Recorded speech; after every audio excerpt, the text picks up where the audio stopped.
Good evening, ladies and gentlemen, and welcome to this evening's External Partnership Select Committee meeting. We have some external guests here this evening. Eddie, would you like to just let people know what happens if something bad happens? Thanks, Chair. So there's no fire alarm tonight, which is scheduled. A fire alarm is a loud and continuous ring. If you hear that, please leave the building swiftly and calmly using the stairs next to the lift. Do not use the lift. And the fire escape in the council chamber should only be used as a last resort. The assembly point is in the Knoll Road multi-storey car park. Lastly, if you have reduced mobility, wait instruction from myself. Wonderful, thank you, Eddie. So, first item on the agenda this evening is apologies for absence. Do we have any apologies for absence? Thanks, Chair. No formal apologies. Councillor Mears apologised that he's going to be slightly late, and Councillor McGrath is joining us online today. Welcome to those online. So the next bit we've got here is Chair's announcements and welcome to guests.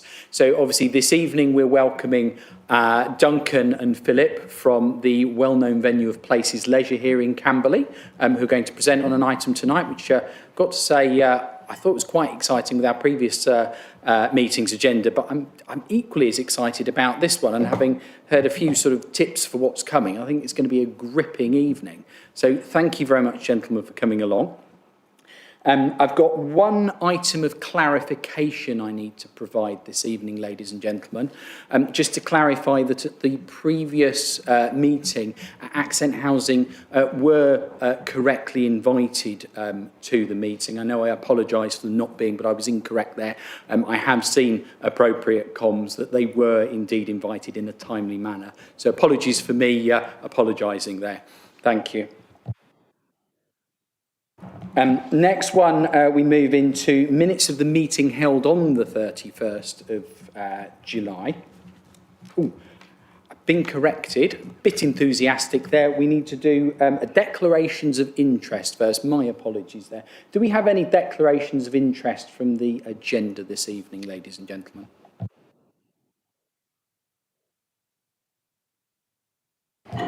Perhaps that was a bit of foresight that there weren't going to be any.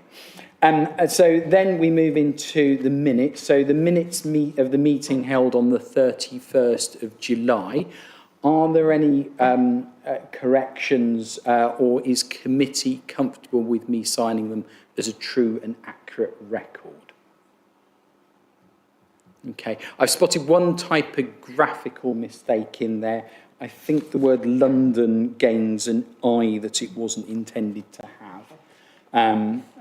But apart from that, I think it's okay. I'm assuming everyone else is happy. Fantastic.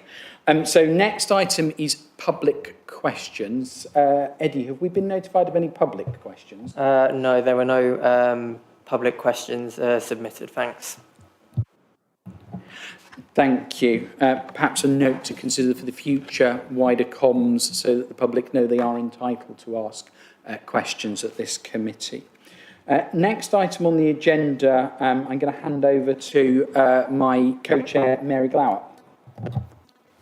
Good evening. As you know, we've been trying to get Surrey County Council Highways to attend a meeting of this committee.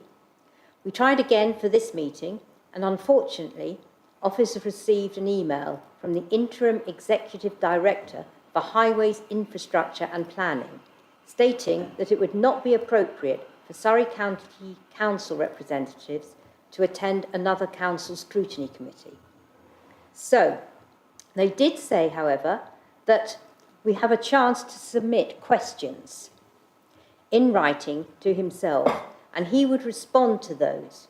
So, I'm sure we've all got plenty of questions we would like to ask them about the performance of the highway maintenance service, like the potholes, road closures, things like that. So, what I suggest is that we send these to the Demographic Services Officer so that they can be collated. Eddie will send out a reminder about this after the meeting with a date to get your questions in by. Then Nick and Eddie will collate the questions into themes, and include any specific cases and evidence.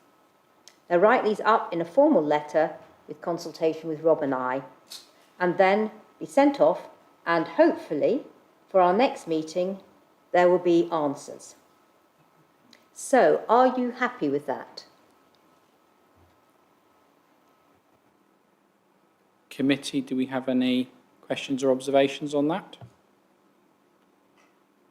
I think the silence, can we take that as unanimous support from the committee? Oh, I've got two hands up. Councillor Murray Rowlands. Yeah, just supporting that. I think there was general agreement when suddenly a notice appeared that there was going to be major works on A30 this week, overnight. No warning whatsoever, and I understand that the council had heard nothing about that whatsoever. But that's just part of the course. Now, one of the things is we don't appear to be properly informed of what's actually happening. If we do get the information, it's belatedly in a roundabout way, but that should form part of our comments, I think, that go in. Thank you for your input there, Murray, and I think that's where that input will be invaluable. I do note that our Director of Finance was happy to come before a select committee previously, so I'm slightly confused by their answer, but I think Councillor Glowett has come up with a sensible way forward that I fully support. Councillor Sean MacDonald. Thank you, Chair. Two quick points. Do we believe that they are correctly interpreting their constitution, that they are not allowed to attend this meeting? And the second point would be, on what basis would they engage with the borough on these sorts of issues? I know for a fact that at the leaders meeting that I believe it was Tim Oliver, the leader, stated that there was some roadshow events being held in other boroughs, including the transport portfolio. So I don't know why, this was about a year ago now, mind you, I don't know why we are being excluded from any kind of engagement with the borough, with the county on matters of mutual interest. So those were my two issues. I don't know whether that's for the chair to respond to or the chief exec. I think the first observation I would make is that we've attempted to positively engage with Surrey County Council over a year and a half now, and it started off with the dates weren't convenient on a number of occasions. When they were then offered free rein of any date they want, that was the point at which they then suddenly decided that they were unable to attend for a variety of reasons, and they seemed to kind of malaise around. But as I pointed out, our Director of Finance was happy to attend a select committee meeting, and I think he did that with the full support of appropriate people. Chief Exec. Thank you, Chair. Thank you, Councillor MacDonald. Certainly there are two questions that we can pose and collate as part of this wider letter that we will prepare and get sign off from Chair and Vice Chair. In truth, I don't know whether or not there is anything within their constitution that says that they can or cannot attend select committees for other authorities, district, borough, or indeed other counties. I wouldn't know, but we can certainly look into that. And as far as the road shows go, I agree that if there is attendance in or presence in other boroughs to discuss highways matters, surely that consistency should then extend to Surrey Heath Borough Council. Thank you. Do I take it with Councillor Kevin Thompson? Thank you. I'm sure if they'd been here to present for us, they would have been clear on this point. But before we write questions, can I just clarify the limits of their responsibility? So this is Surrey County Highways. This is not National Highways. These are two separate bodies. So we're talking motorways are irrelevant in this. This is local roads, effectively, and busy A roads. Where do National Highways take over? Do you know? I'd try and guess and possibly trip myself up. I think technically the M3 is National Highways, with, as I've learned, some interesting pockets of land as well that you wouldn't think were. But I'm going to look to Nick just in case there's anything I've missed there or to save me. Thank you, Chair. I had a deep apprehension that was coming. The truth is my logic would be the same as the Chair, that ultimately if it's major arterial infrastructure such as the M3, then that would be national highways. The A30, as I understand it, is maintained by Surrey County Council, but we will check, clearly confirm with our county colleagues. And there are maintenance maps, highway maintenance maps, I believe, Mrs McCubbin, that we can certainly refer to and share. Councillor Sean Garrett. I can confirm the A30 is highways, because at one of the planning meetings recently, we actually asked the question, and an officer actually came along to planning, and we discussed at great length the bagshot lights at the Waitrose. So it was definitely A30. So I think it's fair to say Surrey Highways do respond for most of the A roads. Councillor Julie Hode. Thank you. I guess it seems then that the A322, the Lightwater bypass, is likely to be national highways rather than Surrey County, because it's bigger than the A3, it's a dual carriageway, so. We're going to ask you our road questions all evening now. Councillor Julie Hode, I love the curveballs you come forward with. They are fantastic, although my screen says that you're Councillor Johnny Cope, which is quite humorous. I think Eddie's suggested that he puts a briefing note together for everyone on those sort of slightly more complex nuances. And I think perhaps if they are specific to national highways and they come in, perhaps we can write to national highways anyway. They're only just down the road in Guildford, and just say, these have come up, they're slightly out of scope for what we're doing, but if you were able to respond, we'd be terribly grateful. And we can maybe compare responses between national highways and Surrey County. Councillor Mogat, I think that's passed unanimously with success. Thank you very much. So next we move into the hotly anticipated places leisure item. Duncan Phillip, who shall I hand over to? Fantastic. The floor is yours, gentlemen. Okay, good evening and thank you for inviting Phil and myself here to give you a real flavour of not necessarily how we operationally run the facility, but what we do in the community. And that's in the community for customers coming through the doors, but from a wider perspective, what we're doing with partners in the community as well. So we hope over the next 20 minutes to give you a flavour of what we're doing, but also at the end, I give you the opportunity to open the floor to questions that you may have, and we'll do our best to answer them tonight. If not, we can take those away and feed that back to you. We thought it'd be useful to... yes, of course, yeah.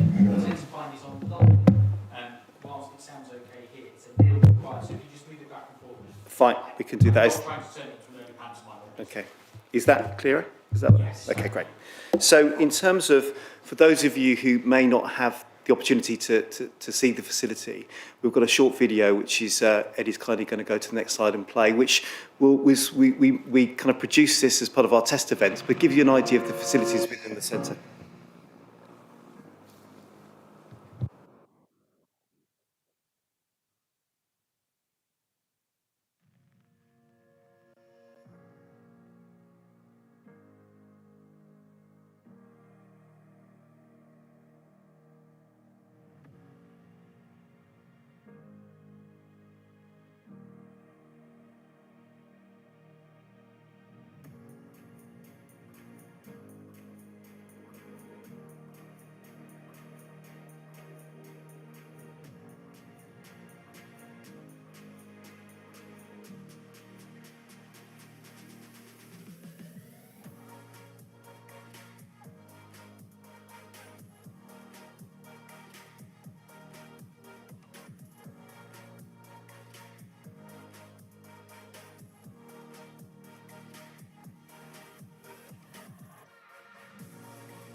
That's brilliant. Just go to the next slide. Okay, so in terms of one of the councillors who had a quick chat before the meeting started tonight was saying that actually when she's visited, it's far busier than that. And so one of the challenges, a very positive challenge that we did have, we opened on July the 1st, 3 years ago now, just over 3 years, and it was in the midst of COVID, so we were still under restrictions, but we kind of had this pent-up demand. So we had this great challenge where we were getting queues out the door for people wanting to use the facilities. So roll on to our third full year of highlights, and you have a copy of the report in front of you that you can pick up, maybe ask some questions later. But certainly we're now in year 3. We're really, really pleased to say that we had over 1 million visits in the third year, which is, it's beat any expectation that we had in terms of the throughputs coming through the doors in the different areas of the centre. In terms of then leading on to the next slide, customer feedback. We're talking about community, but clearly the community are the individuals that use us day to day, and it's so intrinsic from our perspective. We want to learn and get feedback of how we're doing. One of the main indicators that we have is something called Net Promoter Scoring, or NPS, which is a worldwide renowned way of understanding customers recommending the service to others. So the metric has a minus 100% to plus 100% range, so that's a 200% range. And last year, Places Leisure Camberley's score was 44% versus the sector of 22%. So hopefully that gives you an indication of the high threshold of positive feedback that we're obtaining. 88% of those 2,000 surveys, and the figure's exactly 2007 as we've got one of those slides of surveys that we had back from our customers, scored 7 or above, with 56% scoring 9 or 10 for satisfaction. And as in the previous 2 years, the most significant in volume of comments was related to how friendly and how helpful the staff are, and how positive comments in relation to about the cleanliness of the facilities in general. We have other customer feedback platforms, which include an electronic customer feedback system. Traditional sort of filling in cards have gone. We were really trying to get people to fill that in electronically by use of a barcode or going online when they get home. And again, that's created some great feedback for us, some learning points and things we can do better. But clearly, we will try and get back to all those customers who request to reply back. Last year, another metric with birthday parties. Out of 341 birthday parties, we had a huge 99% rebook and recommend from those surveys. So statistically alone, again, shows you really high satisfaction rates. We also have regular additional mystery shops undertaken by an external provider to give feedback on the service that we're providing. And again, we analyse those results and have improvement plans that sit alongside that. Next slide here is an indication of the commitment that we are now, an investment that we're putting in healthy communities. So part of our strategy we launched as a wider group, that's the PFP group, but Places Leisure Direct Strategy is to be the UK's leading physical activity and wellbeing social enterprise, inspiring and empowering people in our communities to thrive. So a bit of a mouthful, but it's really hopefully indicating we're going far beyond traditional facility management. It is about getting into the community. So I mentioned earlier, it's about the customers that we have, but it's getting out to the community that who may feel that if price is a barrier, or indeed they may feel that the facilities themselves are a barrier, is to give them confidence through price reductions and indeed using the facilities and with the qualified staff. We're going to give you some examples of that in a moment, of getting more and more people into the centre, and also doing some outreach ourselves, going in the community in care homes and using our qualified staff with partners, including the NHS locally. I'm just now going to hand you over to Phil, who will let you know what we've been doing over the last 3 years and what our plans are for the immediate future as well.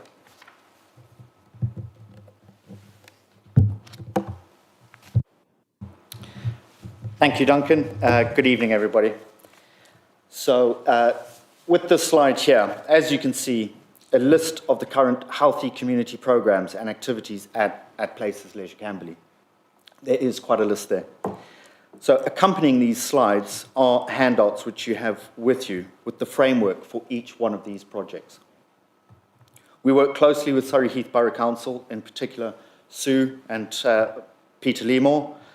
We work with Renee Francis, Community Development Manager, and her community team, which is, in my opinion, fantastic. We work with Sani Sullivan, who's the Frimley Health and Care ICS Prevention and Partnership Lead. And we have monthly meetings to flash out the opportunities we must work cohesively on for our joint agendas.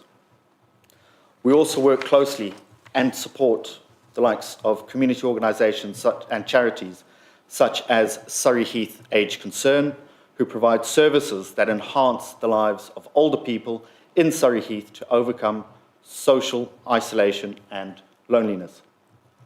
And we also work with the likes of the Shifa Network, who empower South Asian women to promote well-being.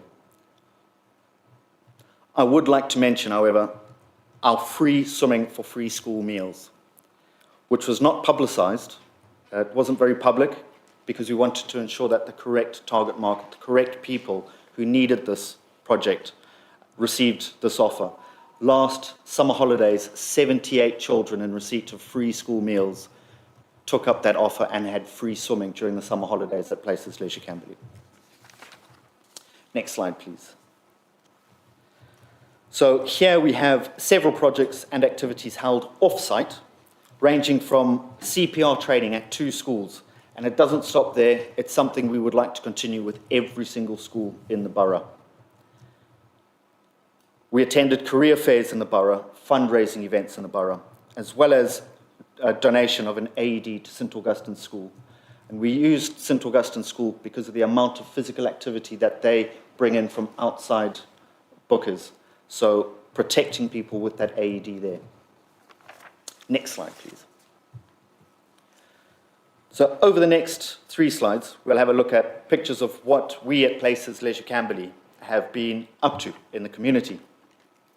As mentioned, an AED for St Augustine School in Frimley, to firewalking for Surrey Heath Age Concern. And I promise I was barefoot. I didn't cry. I kept my head up high. As well as a fantastic charity that we support called FEAR, which stands for Face Everything and Rise. Supporting this charity has been unbelievably humbling and rewarding. Seeing the smiles as well as the tears of joy on the children's faces as well as the parents' faces. It's absolutely priceless.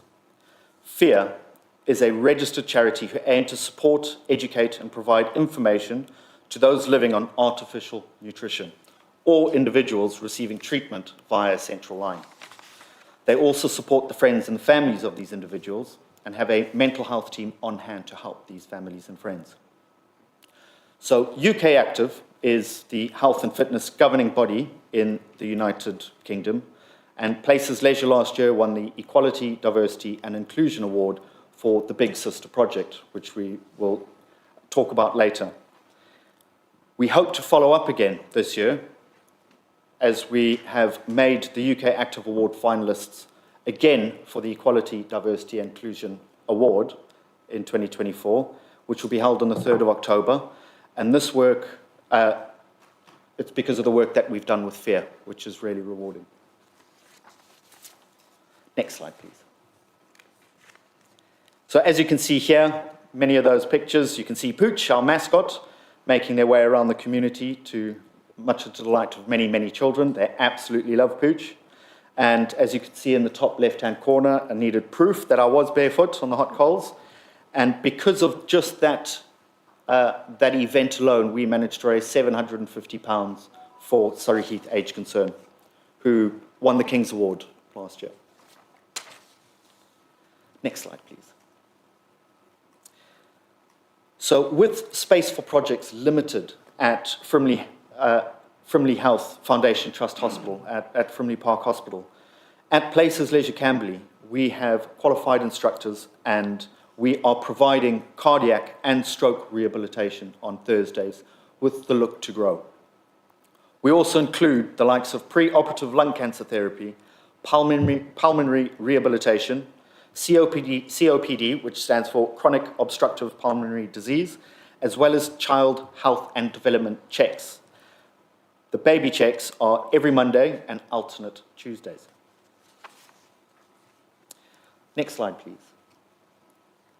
So moving on to the marketing and communications. Marketing, it continues to be important to what we do at Places Leisure Camberley. But what really works and shows what we do and truly, truly love is our organic posts on social media.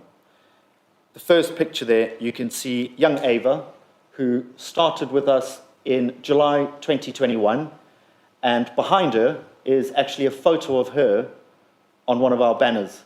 She has now completed her Stage 6 Swim England swimming lessons and has moved on and can now do lane swimming and the likes, and in my opinion is a safe, competent swimmer. With that, then we've also got the great Marley Packer, who is the Red Roses captain. She scored a brace this weekend, scored 2 tries against France, beating them, and she uses the facilities alongside her fellow Red Roses player, Rosie Galligan. Finally, we have the pinpoint duo of Ollie and Derek playing boccia. I say pinpoint because they can get a boccia ball within millimetres of a boccia jack. If you don't know what boccia is, I invite you to come to the centre and we can have a game. So I love their passion for boccia, for their sport. And we are currently looking for funding to paint 6 more boccia courts because we have 2 already in our sports hall and become a boccia hub in the south of England, which there is not. The closest is Nottingham. Next slide, please.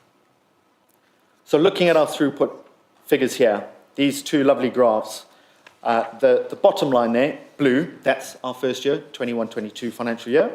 The red, 22-23 financial year, and the green being the 23-24 financial year. And you can see that growth.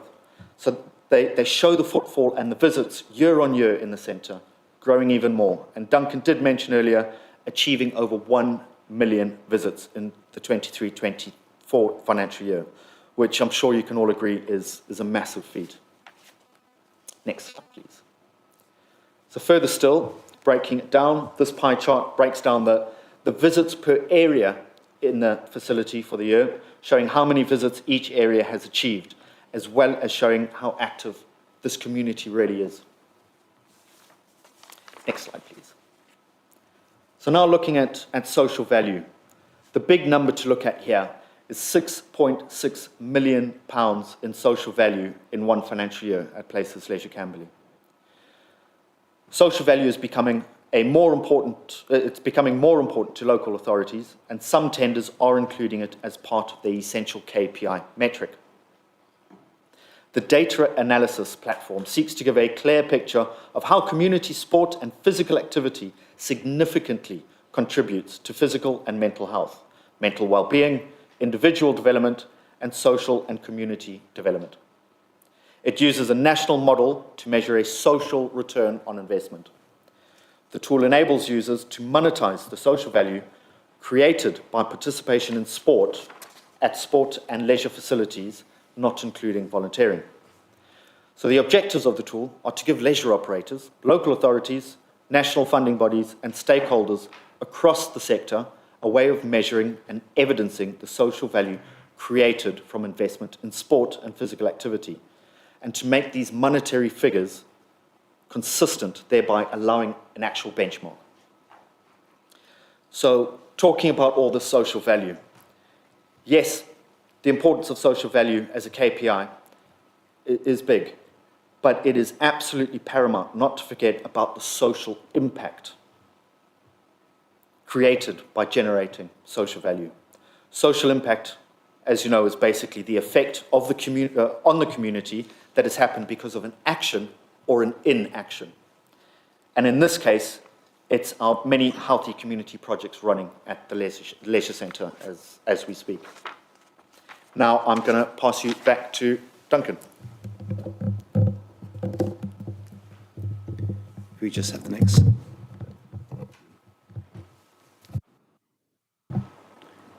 If we just have the next slide, please, Eddie. Thank you.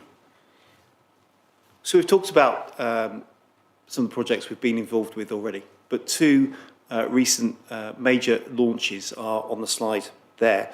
The first one is exercise referral, and GP referral has been around for quite a while now. But where we have now, as an organisation, really homed in on getting levels we're calling a gold standard is the good news is that far more NHS providers, healthcare individuals, for example, pharmacists and nurses, can now refer into an exercise referral scheme. And what we're trying to do with those health partners is to home in with the local community, specifically in our borough, with who have specific health conditions, so that we can, using our upskilling, our qualified fitness instructors in the appropriate qualifications, to deliver programmes that will expand over time. So, you know, we've recently just launched that, and we're homing in on 2 local GPs that we know have, that we believe, the greatest need. And we should, in the Old Dean and St Michael's wards to start with, but at the moment any of those health professionals can actually still refer in. We've got 2 staff now qualified, and we will have 8 qualified to deliver the exercise referral schemes over the next coming months. Also, with our partners, Women in Sport, the Places Foundation and Hegel, we launched our Big Sister project back in 2022 in a number of our sites in the north of the country, and that was supported by funding locally. The project addresses the entrenched barriers girls face in leading healthy lifestyles, designed by girls for girls to provide opportunities to access the lifelong benefits of physical activity. We're currently launching Big Sister, which we're really pleased about, across our centres, the rest of our centres, including Places Leisure Camberley, and we've recently launched that in the last couple of weeks. So again, really, really worthwhile, and we're so excited to be able to support that and fund that ourselves. Okay, next slide, please. With the packs, you can see some of the areas that we're looking to be involved with over the next year or so. The main bullet point from this slide is that this year we have donated, Place Leisure have donated to Surrey Heath Borough Council a community funding of £10,000, and we're committed to doing that as well in the coming years every year. And we've really given carte blanche to the Surrey Heath Borough Council to decide what they want to do with that funding. So it doesn't have to be connected with us if it is great, but it's really money that we can work with jointly and give, as I said, the authority the ability to use that money. And the Summer of Sport, we're waiting on the figures, but certainly there's been some very good PR from the Summer of Sport that's taken place in the local parks and fields in the borough. We hope this gives you a flavour of what we're delivering in our community, and clearly we welcome for any questions. We've been conscious of our time that we've been given this evening, but ultimately, to be part of my introduction, we are thrilled to work with a genuine partner, along with the members and officers of the council. My history is I started off at the arena in lifeguard shorts. I don't think I could do that job now, but I'm very passionate about the borough. I've lived in the area for most of my life. I think it's your facility. Please remember that. It's what we tell the customers. It's the community centre for the borough. And I think the more we can get that message across, as we did with the arena, but the pride comes across from the local community and residents that it is their centre, come along and use it, tell us what they want to do, and we'll do our best to deliver what we can with you know, the council's support. So really that's kind of gives you a flavour, as we said. So Phil and I are here to answer any questions that you may have. Thank you.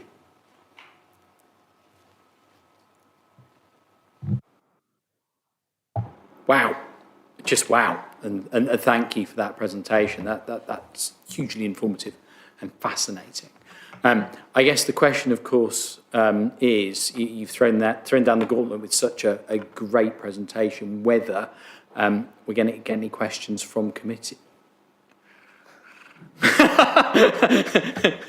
Okay, so I've got Councillor Julie, then Councillor Lewis, Councillor Johnny, Councillor Mary, Councillor Bob, Councillor Murray, Councillor Kevin, Councillor Julie Hode. Thank you. I think Johnny's name's coming up, but it's me. I have 5 questions, but as chair, you probably don't want me to ask all 5 in one go. So if I can kick off with maybe 2. 2 and then intersperse, would you be Let's see comfy how with we that? do. Oh, thank you. Thank you. Thank you.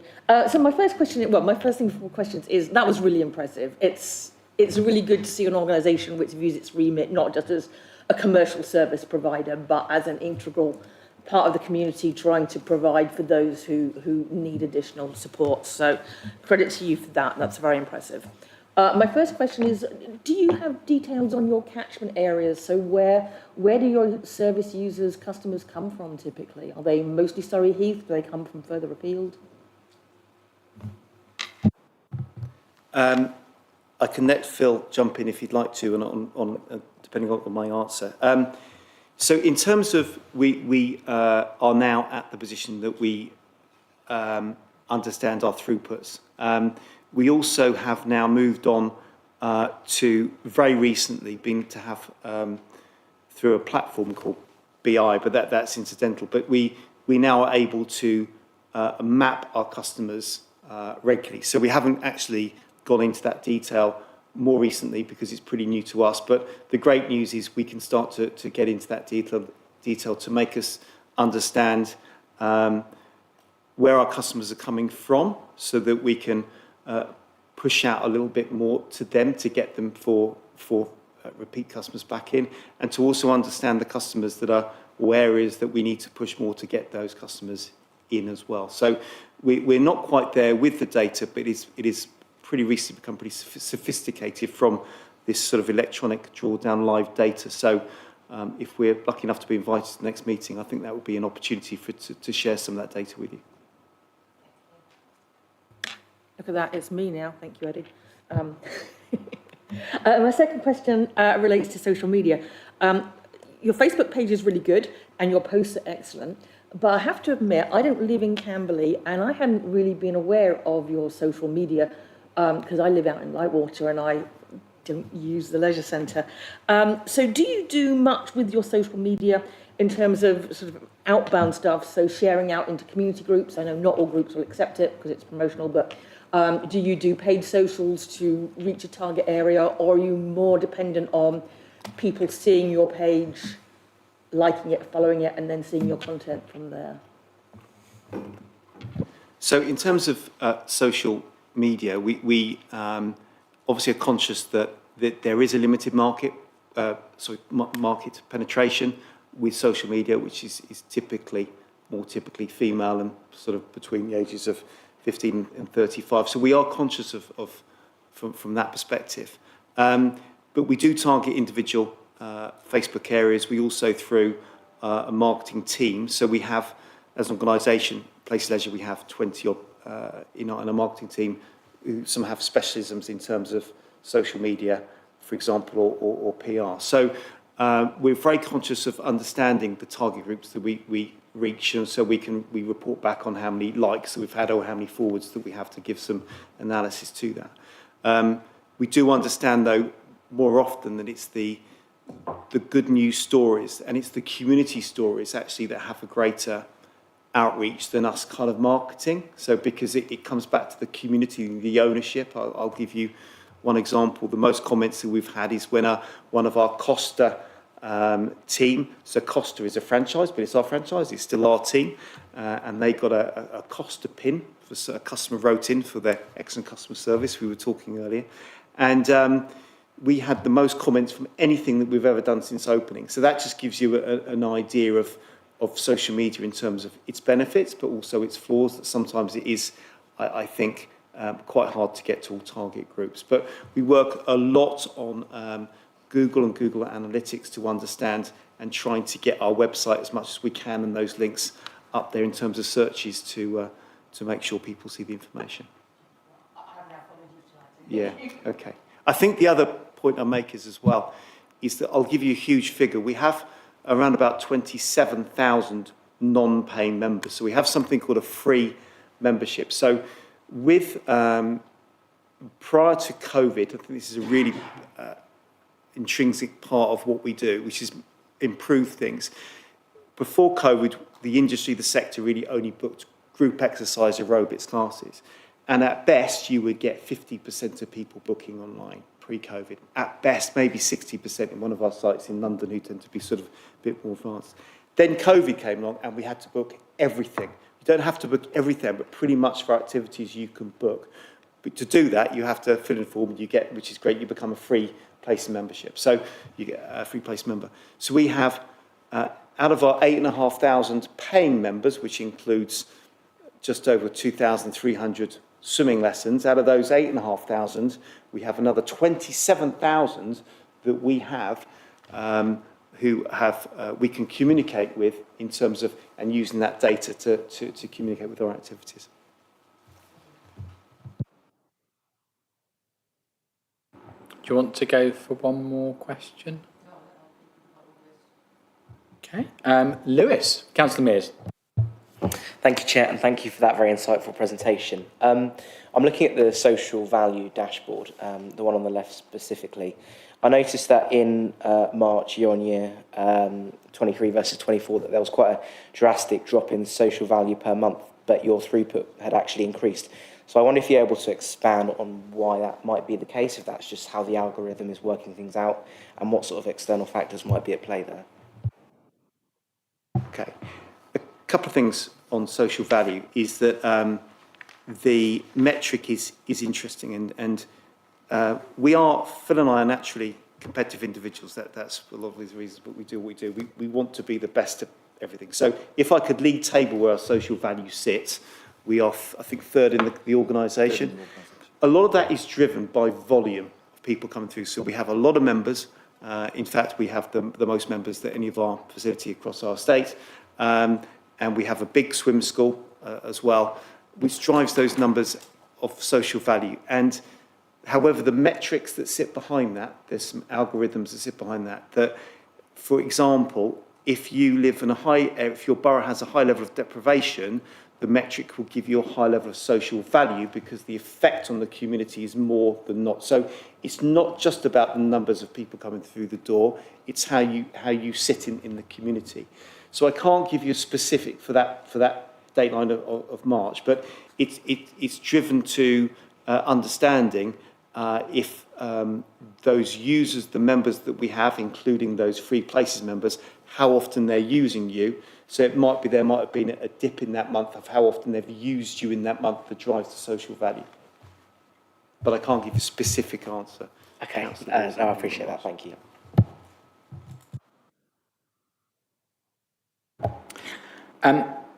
Thank you, Councillor Lewis Mears. Councillor Johnny Cope. Thank you, Chair. Well, you answered my first question, which was going to be what was a free membership, but you've answered that one very well.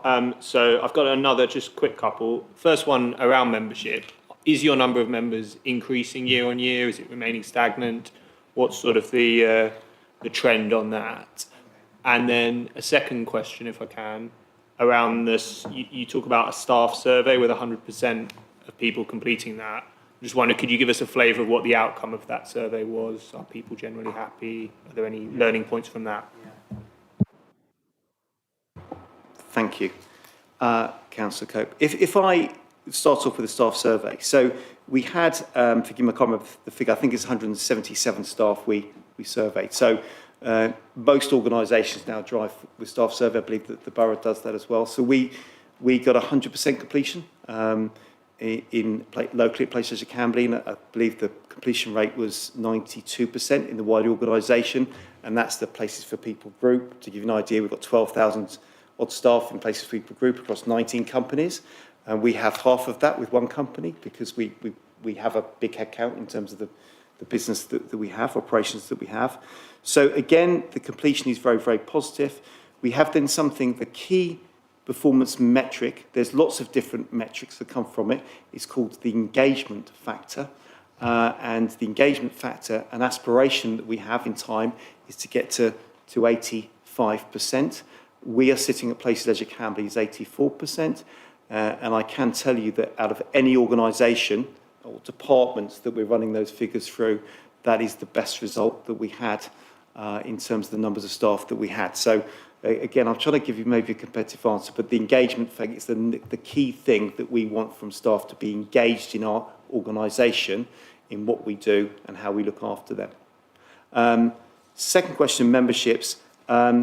One that is growing is swimming lessons, and we knew that would happen, because what happens with swimming lesson programme, you start off at a base and you need to push children up through the programme to grow what we in effect call a pyramid as they move up the scheme. So the expectation is to grow, but we've grown like that for swimming lessons. I think we started off at, what number did we start off, Phil, opening? In July, about 780. Okay, so we're now sort of pushing 2,350 in terms of, so there's some ebb and flow every month of people coming out of the scheme and coming in. Over on our fitness memberships and swimming memberships, swimming's been pretty constant. Our fitness memberships have dropped a little in terms of, but not significantly, but they're pretty stabilised over about 15% over the last 12 to 15 months. But we have to realise two really key points. One is competition, and there's JD Sports. So if you look at where we sit, it's pretty much the centre of Camberley, and where Farnborough Leisure Centre shuts in our neighbouring borough that's never reopened during COVID, we recognise there's a lot of, and we haven't, to come back to Councillor Hodes earlier, is that we have mapped that across. We know we've got a lot of customers that come across the border from Farnborough. When Farnborough Leisure Centre is rebuilt, or new centre is built there, we have to recognise we have benefited, and we are going to lose some customers back over the border. We recognise that. But we have had an effect with JD Gyms, which is based sort of 2 miles down the road at Farnborough Gate. And you know, it hasn't hit us as much as we thought it may have done, but that still has that effect. But we've stabilised that now, and we're kind of, I think the most important thing, we're way above what our anticipation was in terms of our original bid and business plan. So again, we're pretty pleased with that. I think the other thing I'd say to that is, one of the most important things of what we do is to make sure you are going to have ebb and flow in any membership that you have. We have to appreciate and understand that. But equally, we want to concentrate and keep our current users as happy as we can in providing, because it's a far better way of losing lots of members outdoor going to other gyms to try and keep the members that you have happy in what they're doing. Thank you. Thank you. John, I'll pop you on the list now. Councillor Murray Rowlands. Thank you, Chairman. A practical question. How would you evaluate the situation in Grand Avenue at the moment? Because obviously this has been a big change in the environmental experience of people living in Grand Avenue. Has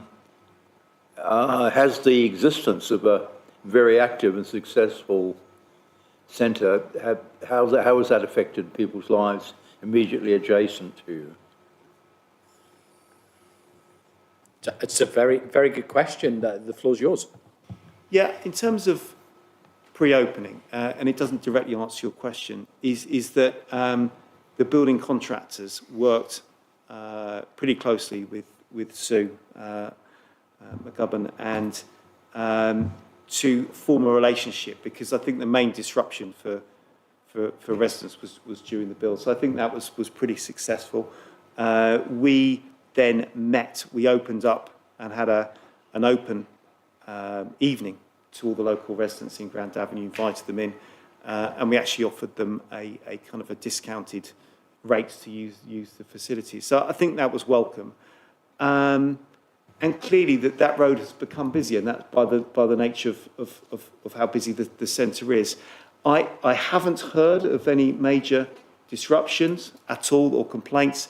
The only one that we did have that came through more recently is one of the challenges that we've had this year is that we've been so busy, particularly on Saturday, our car park has been full. So to give you an exact figure, we've got 333 spaces and they've been to the maximum. So we have done a lot of work we worked with yourselves in terms of using a local car park. So we're paying for the staff on Saturdays until recently. We've migrated those staff to release spaces. We've had car parking stewards in the car park. We've changed some of the programming. We're not extending swimming lessons on a Saturday morning to try and manage that process. So that's a long-winded way of saying we have had some challenges because people have been queuing out onto the road, but I think we've pretty much got that under control. We're conscious that clearly we'll come back cycle to when we're really busy again in January, February and March. But I think what we were doing this year, I think should curtail any issues that we have with the local residents, and their main beef was the cars parking on the road. Can I have another one? Of course you can, Councillor Rowlands. Have you ever considered the possibility of doing a residential programme? We're looking at the moment of development at Frimhurst, where the existing setup there, they're actually expanding and building new residential facilities, and they're very keen to engage with the council in that. Has that ever come up as a possibility of taking a particular a group or a number of activities and doing residential work, possibly in the school holidays? I'll just qualify the question. So it's a residential work, meaning building houses, or? No, this is a centre in Frimley Green, which is being developed, and they're building new resources. I'm just saying that, has it ever occurred to you to do a residential programme of some particular physical activity, or in that sort of way? I'll answer the question which you weren't asking, but I've qualified it, is that, and I'll come back to the specific question.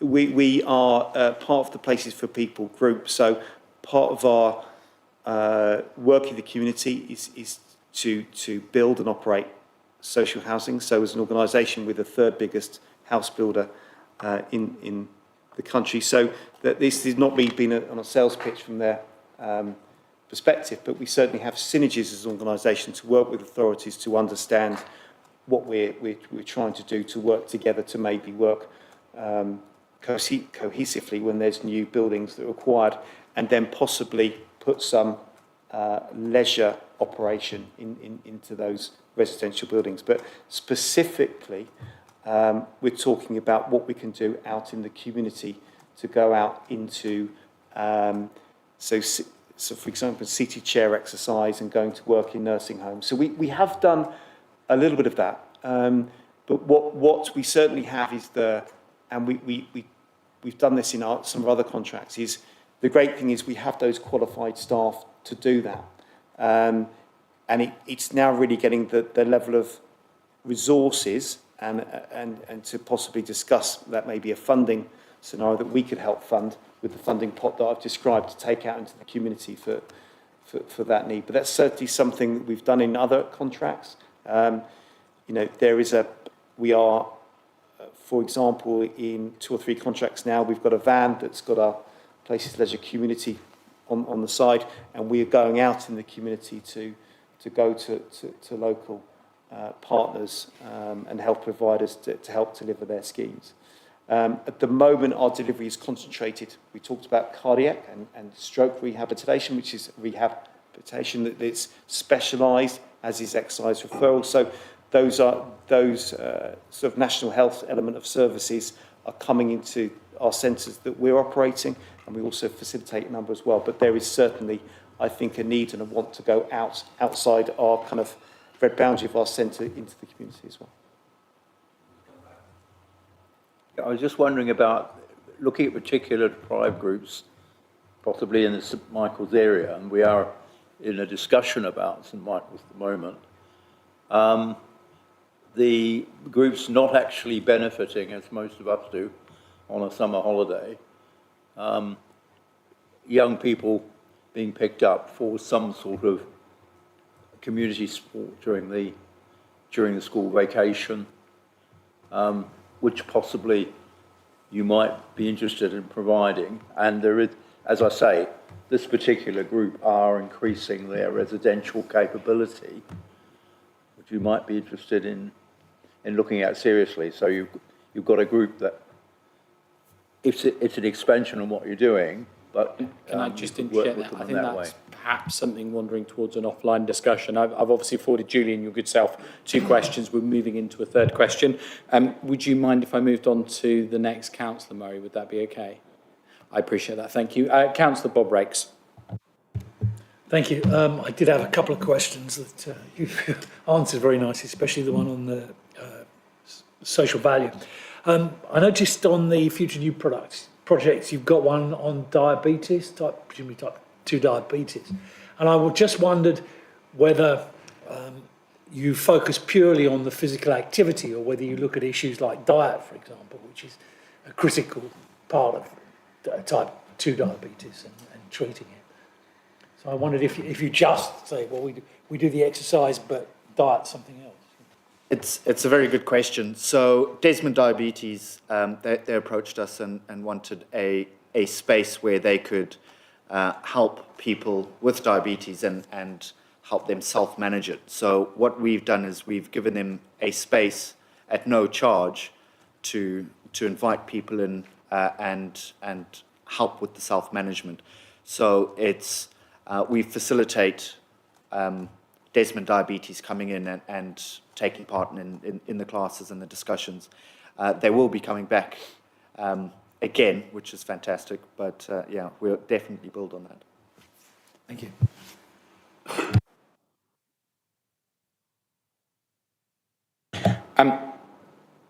Councillor Mary Glower. Thank you. Thank you. I was really impressed with all the activities you've got coming and all your ideas of what you can do. I just wondered, do you find it easy to recruit people to do all these jobs? Is it easy? Are there plenty of people for that?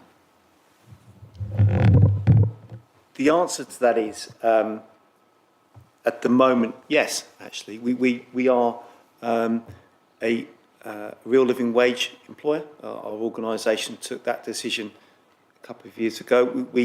We decided with this bid that we would pay slightly more anyway because of we wanted to get the quality staff for your quality facility. But we've moved forward since then, so we pay significantly more, or we did until recently. That the living wage has gone to £11.40, and we are now paying £12. So, but what that has done is it's clearly moved the base rate for an individual to a healthy level, and what that does is push other salaries up as well. So we're far more attractive now as an organisation than we were before. It's not all about pay, and we've worked a lot in conditions. We're not quite a John Lewis, but we certainly have introduced a bonus now for the staff, which has to be underpinned by financial performance, clearly, but that has been proven to be very popular. We have a health cashback scheme, so again, that's worth for any individual up to £500 a year. So there's lots and lots of things and benefits, and understanding from the results of the survey that what people have asked us to do, we've tried as an organisation to make us an employer in the sector of choice. So I suppose the answer to your question is long and short, we've done a lot to get to where we are, but we clearly are really pleased with people that want to work with us. I would say also, I'd like to say that it's a pretty fun industry to work for still, and when we opened, it was certainly one of the places to be to work in. Because it's a good, fun place and fantastic facilities. Thank you. Right, thank you. I also just wondered, because you've got all these ideas, do you ever see a time when you're going to run out of space to do them all? Space and time?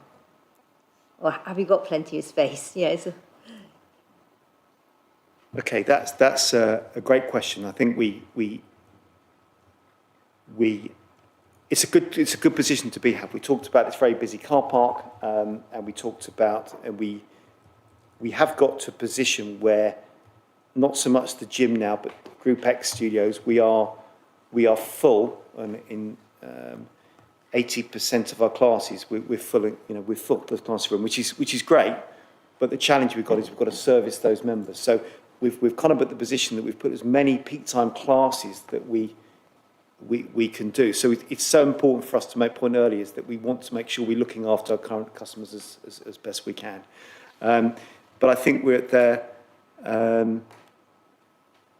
We've got to the point that we now, from a very positive perspective, it allows us to concentrate now on the community side, the smaller pockets of individual community that we can use in our space. So I suppose that's a bit of a luxury to have that, but I think it's a really important message. But we do understand probably right at this time in a lot of our activities are kind of full to the brim.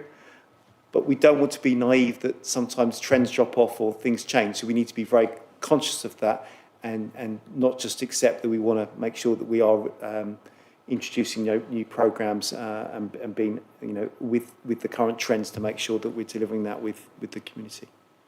But good problem to have and great question. Thank you. Well, there goes my question. Councillor Kevin Thompson. Thank you, Chair. Time-honoured fashion, I'm going to ask a couple of questions, but they're short and related, and they relate to schools. So you mentioned about the free swimming for children on free school meals, and then you also said that you didn't really advertise that. So how are you reaching these children? Do you have a database that you go out to directly? That is a good question, and we wrapped our heads around that for a while, and we got hold of Renee with Surrey Heath Borough Council to see if she could contact the schools in particular. And it went down to Active Surrey, Lee Besant. He is the lead when it comes to the schools.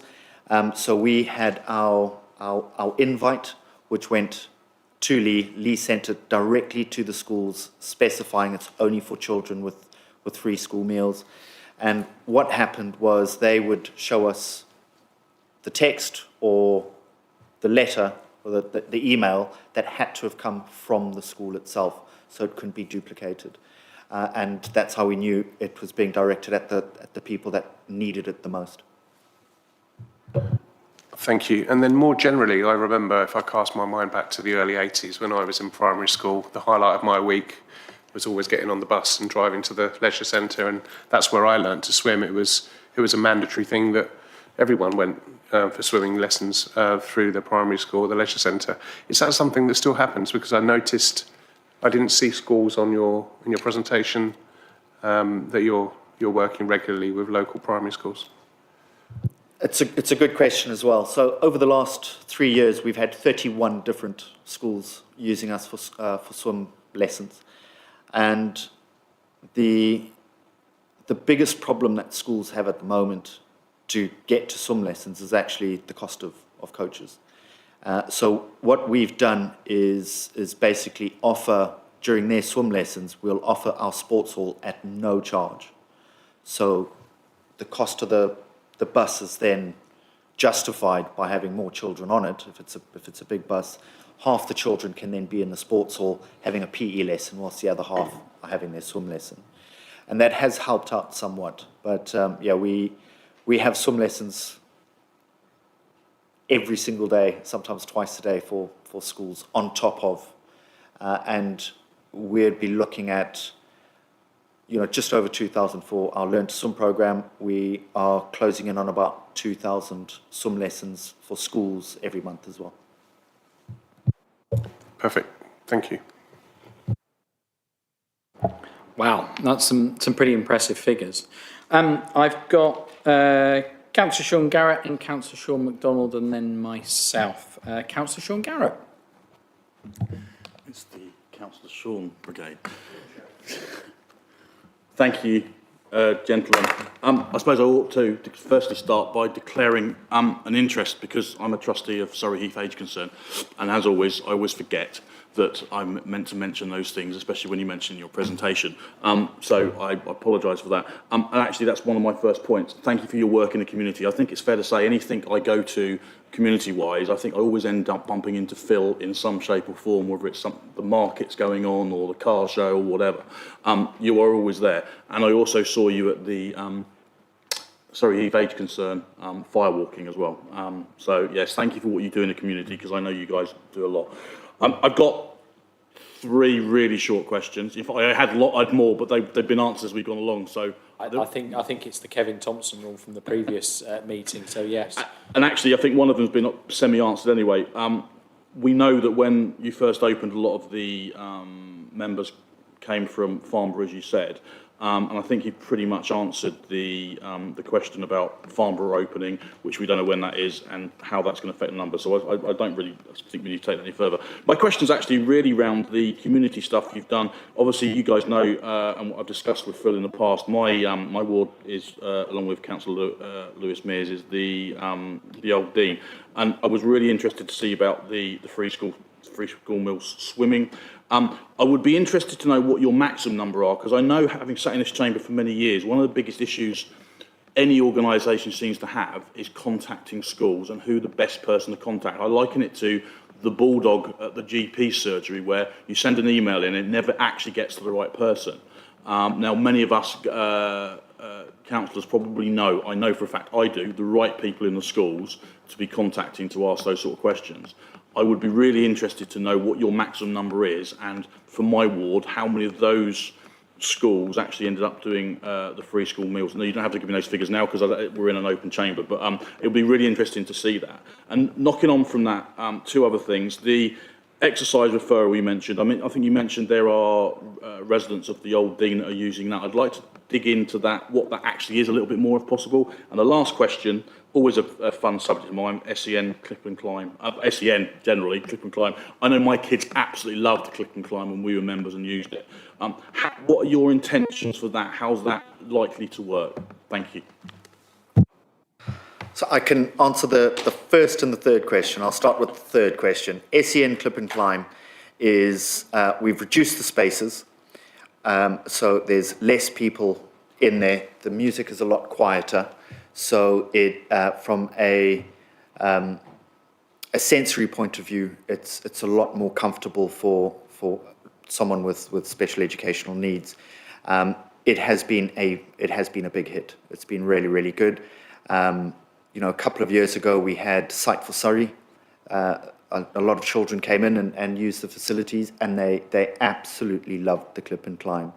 We've got our disability swims as well on a Monday and a Saturday, and with the amount of people that have, whether it's special educational needs or not wanting to use the different facilities and being anxious as well, setting up these different programs such as the SEN Clip and Climb has worked an absolute treat. We've also got something called Sport and Mind, which is for people who do struggle with anxiety and find it incredibly hard to come into a leisure centre.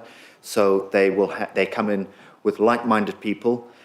It's paid for by Sport and Mind, the charity Sport and Mind, where they can come in and play badminton or table tennis together. And that's just that foot in the door for them, where the hardest piece of machinery in any gym is the front door. And then the first question, if you could repeat that, please, Councillor Sean. Yeah, no problem. So basically, the free school meals, the free school meals swimming, the sort of, you say 78, was that a maximum? If you had more people interested, would you have been able to do more? If there was more people interested, 100%. So I looked at the figures for children in Surrey Heath Borough Council in receipt of free school meals, and I came to, if my memory treats me well, close to about 1,500 children. Yeah. So this would have gone out to 1,500 children, expecting as many of them as possible to take up that offer of free swimming if they had half the chance.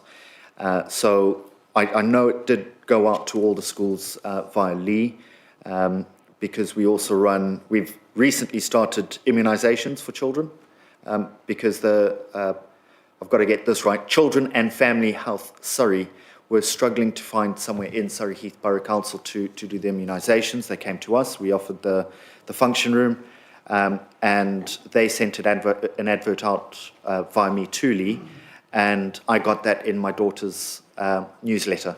So I know it works. So hopefully, next time we do the free school meals, we'll get a lot more.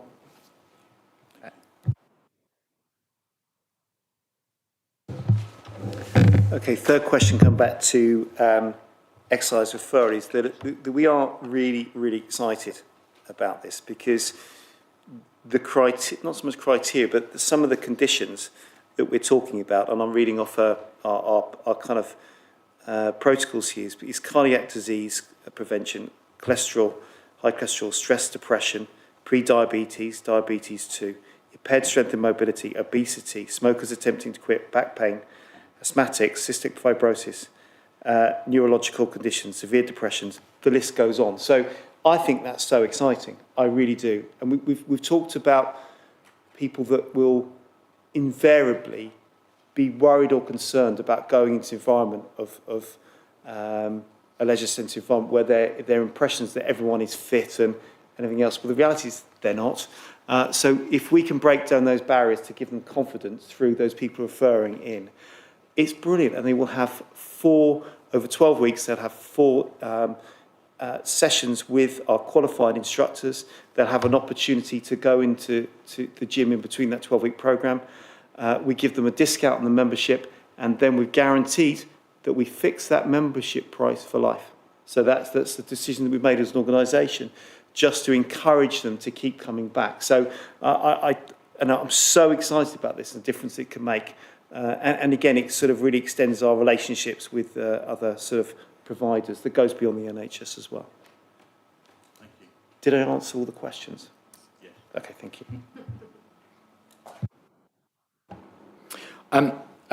Councillor Jane McGarth, Councillor Sabi Kang, you're very welcome. I know you're online to ask any questions if you've got anything that springs to mind.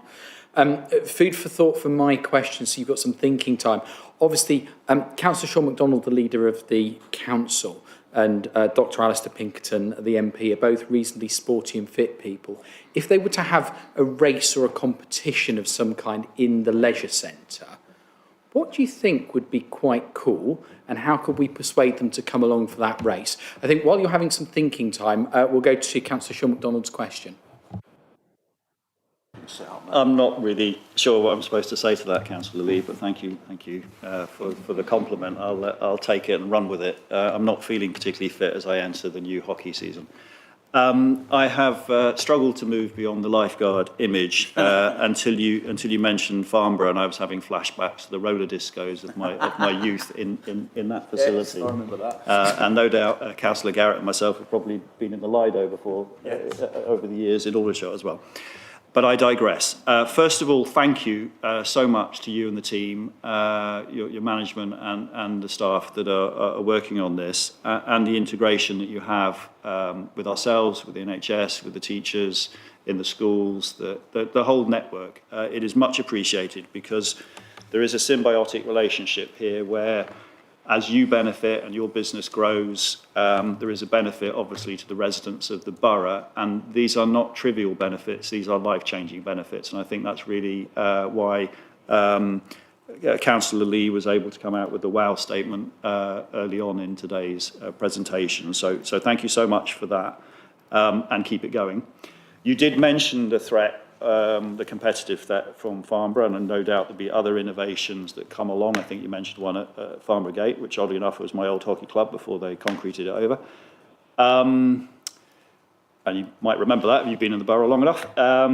What I was wanting to say was, what's your ambition to go further? And in that context, I don't want you to just respond in the space that you have at Camberley, but what are the opportunities within the borough?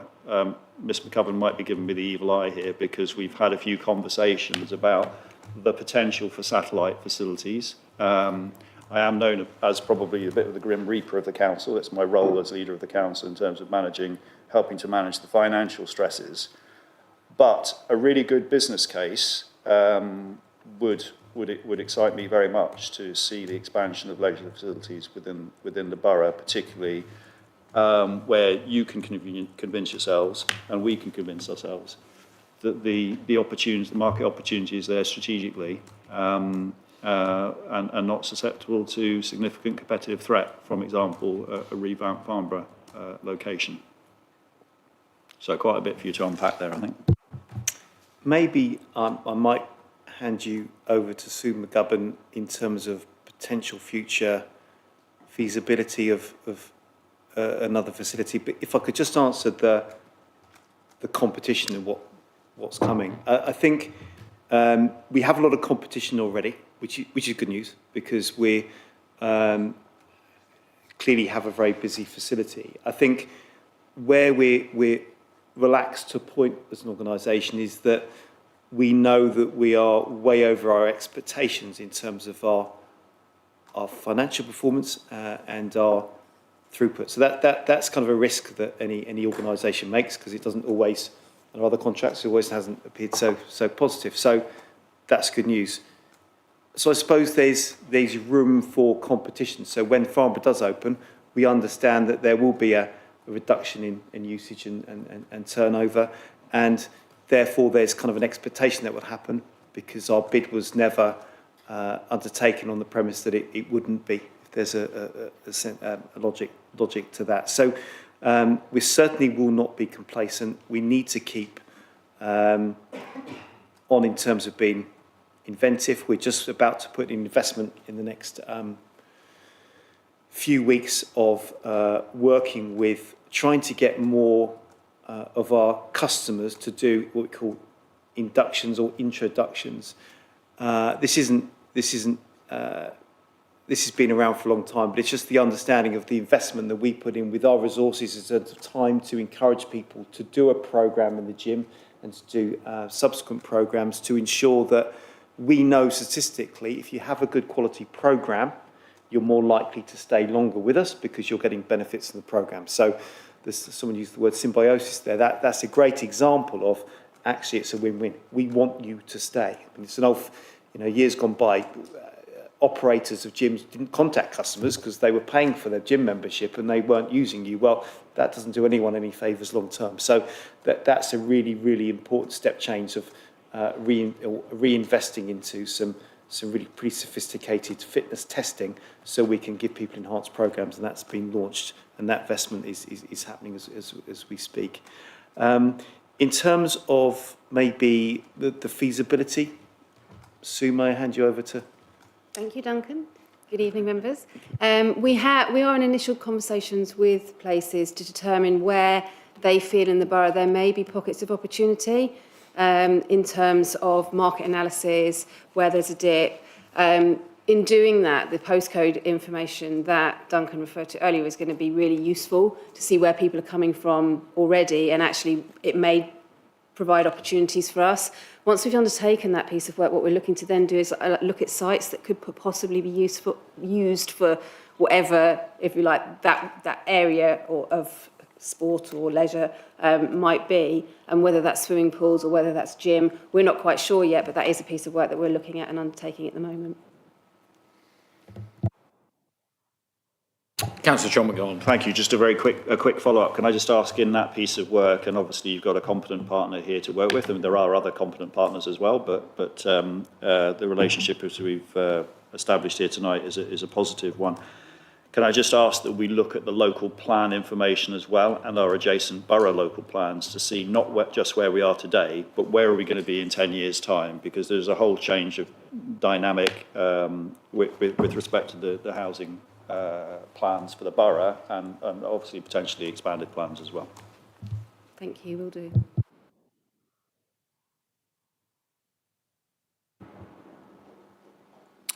Would you like to come back on the race competition question?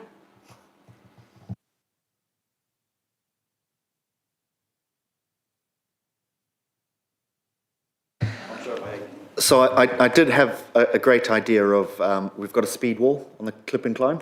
So it's a timed climb on the clip and climb.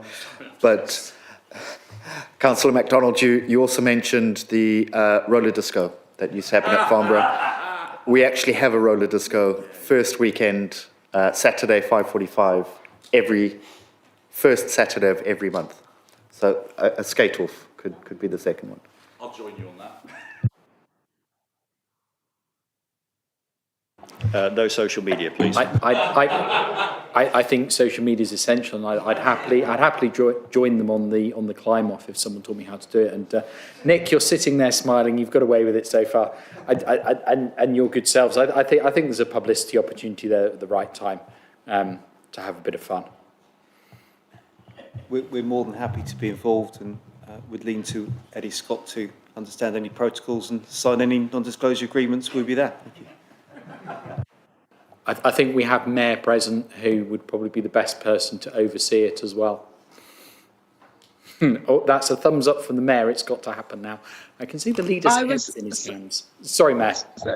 Sorry, I was actually suggesting the skate off for the mayors of the other boroughs competition.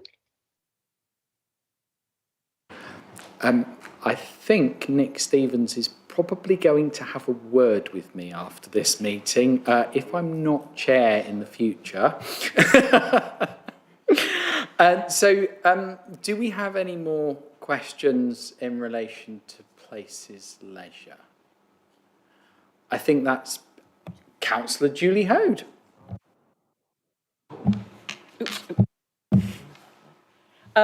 It's a small question following on from something that Councillor Raikes mentioned. This is your activities you do for people maybe with diabetes and pulmonary, etc., etc.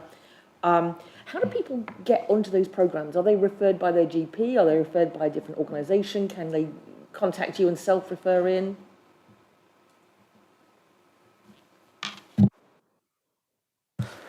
So with the likes of the Desmond Diabetes, that is all through Desmond.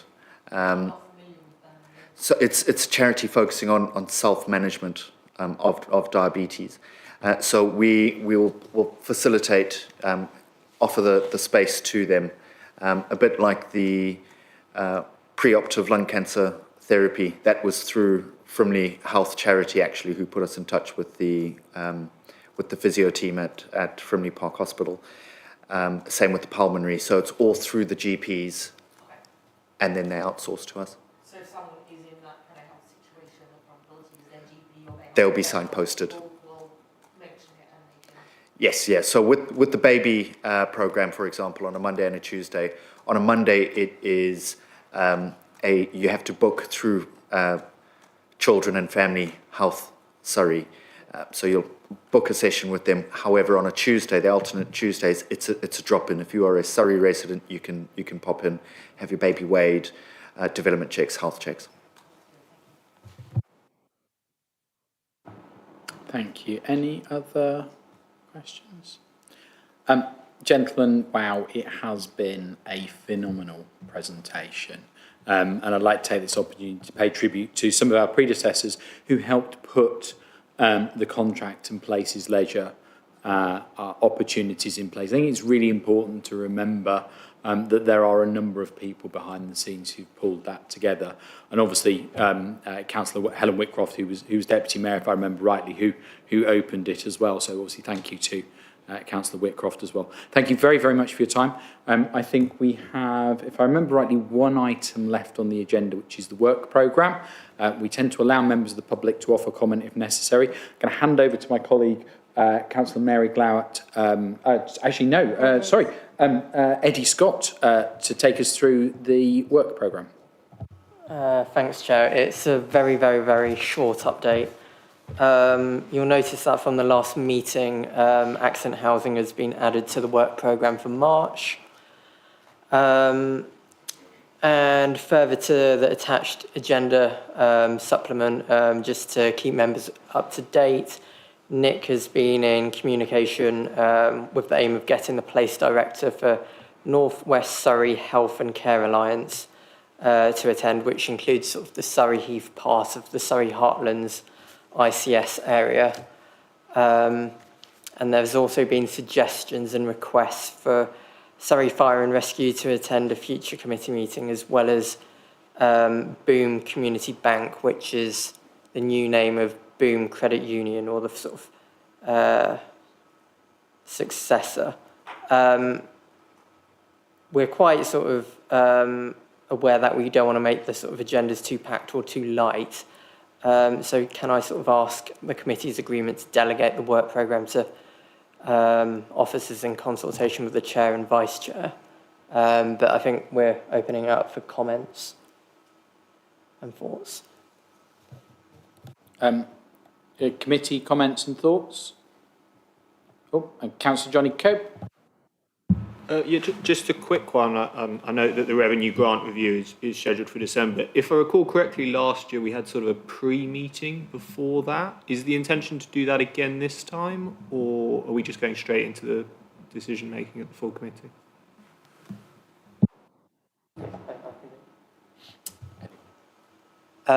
Basically, we are doing it slightly different this time.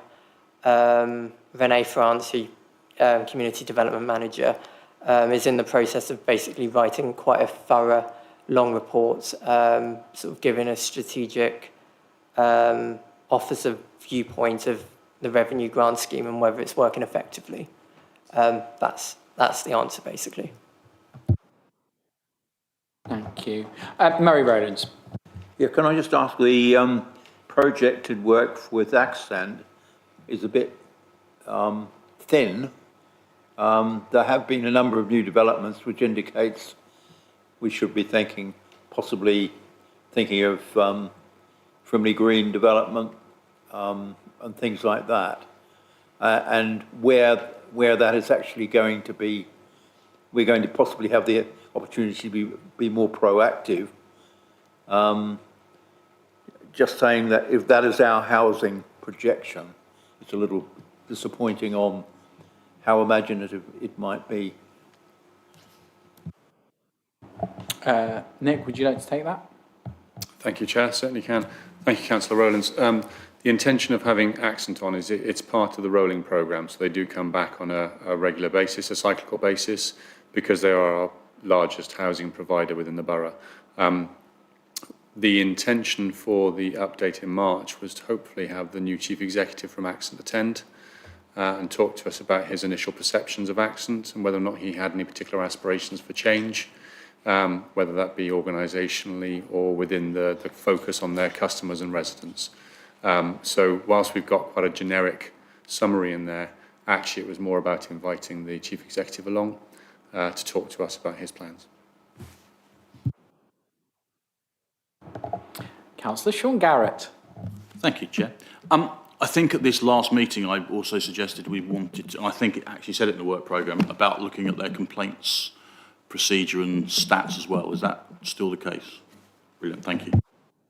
And I think just to please the wrong choice of words, but I'll put it as a plea because it's politer. We do tend to wander into casework dealing with Accent, which I think loses the strategic value of holding them to account positively, because we get lost in those weeds and miss the bigger picture. I can't stop people raising casework in the committee. That's not my job as chair. We want to get the best value out of it, and we want to get the best value out of Accent's time attending. Asking chief officers about individual pieces of casework in public doesn't generally get the best value out of what we want to achieve. So I'm thinking perhaps with your blessing, co-chair and Eddie, we have a small pre-meeting to work out how we're going to deal with the questions in a positive light.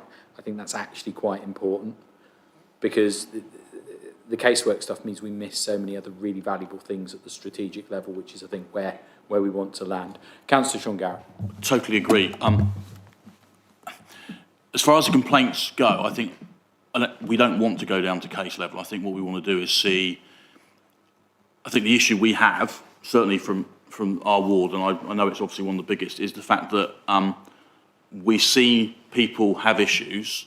They say they complain but don't get the responses within the timescales. So that's really what I want to see. I want to see what the figures are, what the complaints are, how many are getting responded within a certain time. I don't think we want the chief exec asking about why the windows aren't being changed.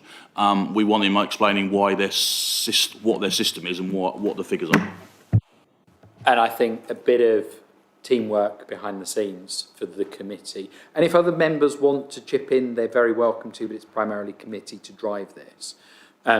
We get some structured questions. Some of them perhaps we give to them in advance in terms of key themes, and we work through that. So it's a positive outcome for Accent and for us, and I think I'd be really pleased with that. Obviously, I did correct the record at the start of the meeting. My apology.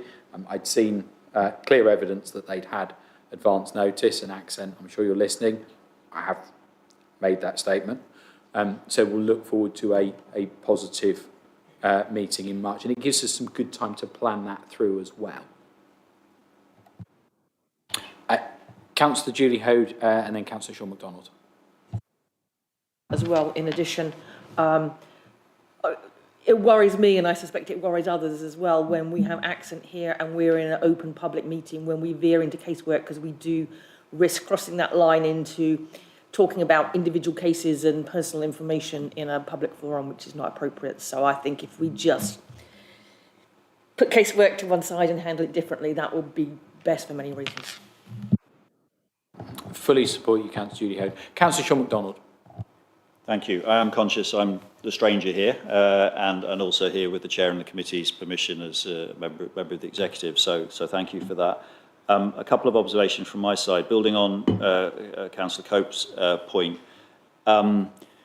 From the executive's point of view, we'd be looking to this committee to give us a view as to the performance of those partners with respect to the revenue grants. As members might remember, from a financial point of view, pending unless there's an act of God, and we've had a few of those over the last wee while, but assuming that we don't have any further ones, the actual amounts of money are locked in for longer periods. You might remember the amendment. But I would be looking from an executive perspective for this committee to advise us whether that is money well spent or not. And then if it was felt that it wasn't money well spent because the performance and the processes, which I think are no different, whether it be Accent or whether it be these external partners, we should be looking at processes, KPIs and overall performance and ambition for the future. And are they meeting our residents' needs? Provided those things go through the scrutiny of yourselves, then we'd be looking to continue to support those organisations. That was my first point. My second point is I have to admit, I'm not fully across it. I'm literally just back from holiday and probably a little bit sleep deprived in the process. But I understand there are continual issues around Northcourt, which I think has some Thames Valley residents in it, and I think from my side I would like to encourage this committee to consider bringing them back in sooner than later, and their I was going to say their sidekicks, their contractors who are doing the remedial work, to just understand what that's looking like, where it's heading, and all the issues around it. I think it would be an omission on the committee's part not to do that at a reasonable juncture. Thank you. Yes, I did notice that Northcourt made it to Sky News the other day. I guess is committee supportive of that suggestion? Okay, we have nods, no objections. Okay, would you be? I'd say it's a yes for that one. Sorry to change your work programme, Eddie. And again, with any other suggestions from the work programme, predominantly first from the committee, but also from the wider councillors, do feel comfortable suggesting things. Councillor Kevin Thompson. Talking about contractors and performance, would it be possible to bring Glendale before us to discuss their performance? Do you know, that is a really good question. However, I'm going to look to Nick because I don't know which committee's remit that technically falls in. I think it's a googly towards Councillor Sean Garrett.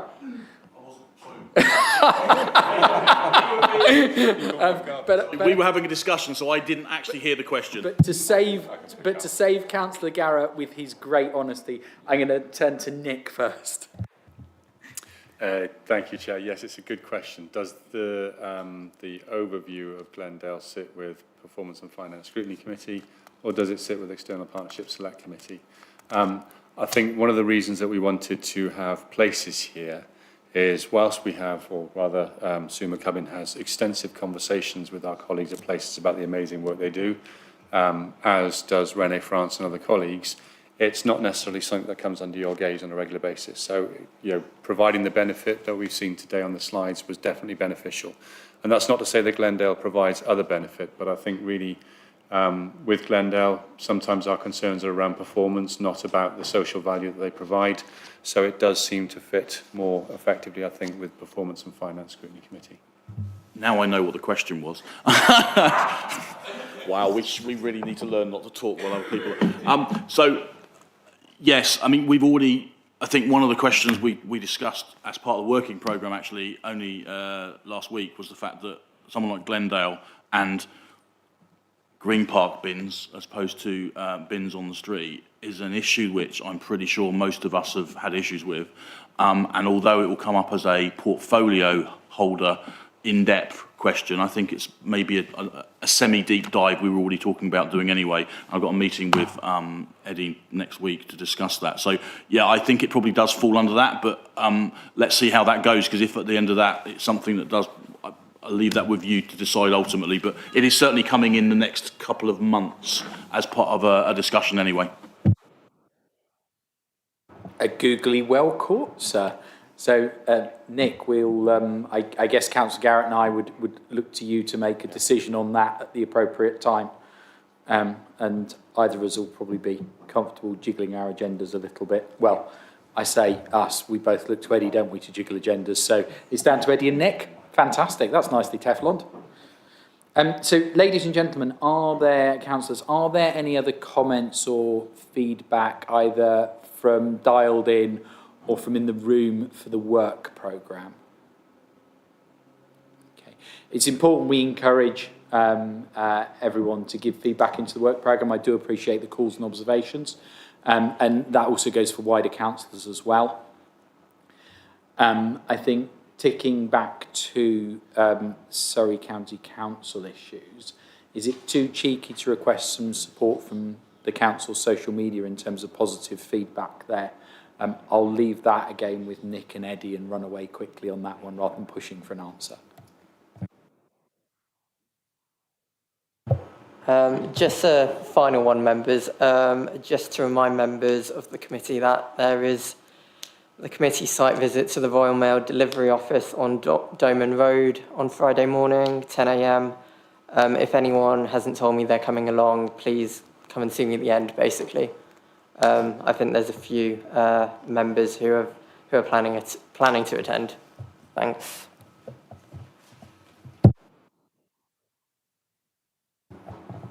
I was supposed to be somewhere else. I'm going to attempt to get out of it. Ladies and gentlemen, what a hugely successful meeting. 2 on the bounce have been fantastic. Thank you very much to everyone who's taken part this evening. The meeting has concluded successfully. Thank you very much.